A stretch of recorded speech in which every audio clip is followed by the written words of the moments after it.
La semaine dernière, je vous ai fait une vidéo qui regroupait 10 raisons d'acheter un iPhone. Aujourd'hui, j'ai eu envie de vous convaincre d'acheter un Mac plutôt qu'un PC. Si vous utilisez votre ordinateur dans le but de travailler ou d'étudier, sachez qu'il vous faut un Mac. Tout simplement parce qu'ils sont parfaitement équilibrés entre le design et le confort d'utilisation.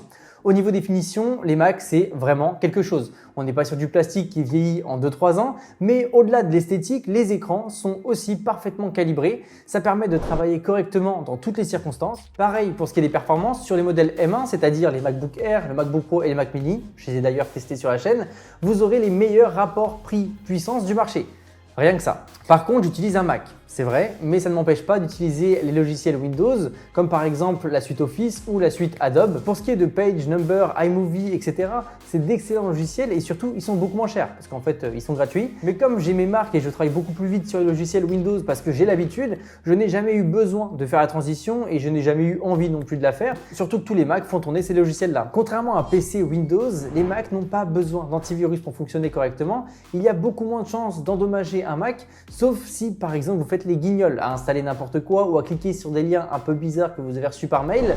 Mais bon, ce genre de problème s'anticipe un minimum lorsqu'on fait un peu attention. Quand on prend un Mac, on prend aussi la sécurité par rapport à la machine, mais aussi à nos données personnelles. Avec un Mac, on est globalement plus tranquille. D'ailleurs, en étant une star avec des milliers d'abonnés, vous comprendrez que je ne peux pas risquer de partager mes données personnelles. Chaque produit Apple est créé pour travailler en synergie avec les autres. Dans ma vidéo sur l'iPhone, j'en ai parlé, l'écosystème est tellement agréable et puissant qu'on a l'impression d'avoir des super pouvoirs. Et ça, c'est dû à iCloud, avec le partage de la bibliothèque photo, la synchronisation des notes, les liens entre les applications. Bref, choisir un ordinateur Apple, c'est vous faire gagner du temps et vous simplifier la vie, surtout si vous avez d'autres produits Apple à disposition. Avant d'aller plus loin, je souhaitais vous parler du programme d'affiliation Amazon Music qui permet de faire survivre ma chaîne. Premièrement, la qualité des fichiers est meilleure ou égale aux autres plateformes de streaming audio, ce qui permet de profiter à fond de la musique. Deuxièmement, l'interface est clairement super intuitive et super design.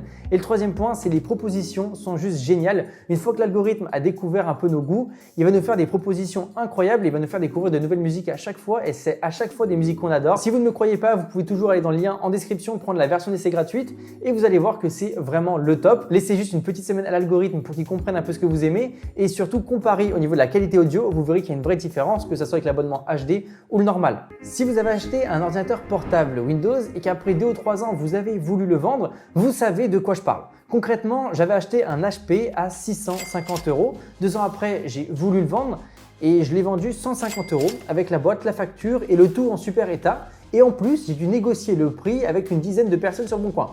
De l'autre côté, il y a ma sœur qui a voulu vendre son MacBook Pro de 2009 le mois dernier à 350 €. Et elle l'a vendu en une semaine. Incroyable.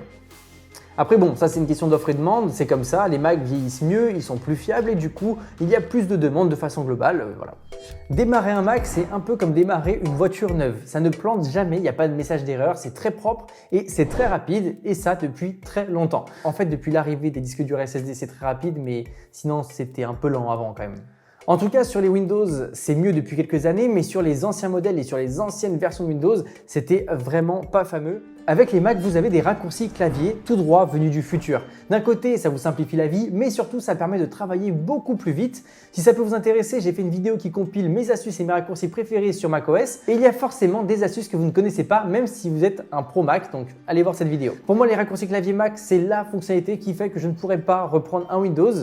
C'est beaucoup trop pour moi. C'est difficile de contredire ce point, les Macs sont modernes et minimalistes. Que ce soit le design des machines mais aussi de l'interface, macOS c'est vraiment très pur. C'est tellement pur que les seules évolutions qu'Apple va faire vont être minimes, tout simplement parce qu'il n'y a pas besoin de modifier énormément de choses aux anciennes versions, tant elles étaient abouties. Par contre, petite note pour les ingénieurs d'Apple, ok, l'OS est stylé, mais les machines ont encore beaucoup trop de bords, donc si vous voulez enlever les bords au niveau des écrans, ça serait génial. Merci beaucoup. J'en ai un petit peu parlé juste avant, Apple nous propose des applications qui sont dignes du pack Office et même d'autres logiciels. Il y en a même qui disent que les applications Apple sont les meilleures. Vous l'avez compris, j'ai pas réussi à m'y habituer, mais le fait qu'elles soient gratuites sur les Macs, c'est vraiment quelque chose d'incroyable. Avec les applications gratuites qui viennent avec votre Mac, vous allez directement pouvoir découvrir n'importe quel domaine. Par exemple, si vous souhaitez découvrir les logiciels de musique, vous pouvez faire un petit tour sur GarageBand. Pareil, si vous voulez un logiciel de montage gratuit, ne cherchez pas, iMovie c'est le meilleur logiciel gratuit. Voilà. c'est comme ça. En fait, je trouve qu'on ne se rend pas assez compte que le fait d'avoir autant d'applications gratuites permet de faire énormément d'économies lorsqu'on vient d'acquérir un Mac. Si les Macs ont des prix aussi élevés, c'est aussi parce qu'on achète les licences de tous ces logiciels et ça à vie. Enfin, tant qu'on a nos machines, parce que sinon, si vous repartez sur un Windows, vous ne les aurez pas. Vous avez compris. À titre de comparaison, même si les Macs sont en général plus chers, vous avez des fonctionnalités ultra attrayantes pour faciliter votre workflow. Comme par exemple AirDrop, qui permet d'envoyer des fichiers d'un appareil Apple à un autre, les docks qui sont plus qu'efficaces, le système de tri des fichiers. Toutes ces petites choses mises bout à bout permettent de vous faire gagner des précieuses minutes lorsque vous travaillez et surtout, ça permet de moins se prendre la tête au quotidien. Et ça, c'est vraiment très important. Si après tout ce que je vous ai dit, vous n'êtes pas convaincu, ce point devrait mettre fin à tous vos doutes. Sur les Mac, on peut aussi très facilement installer Windows.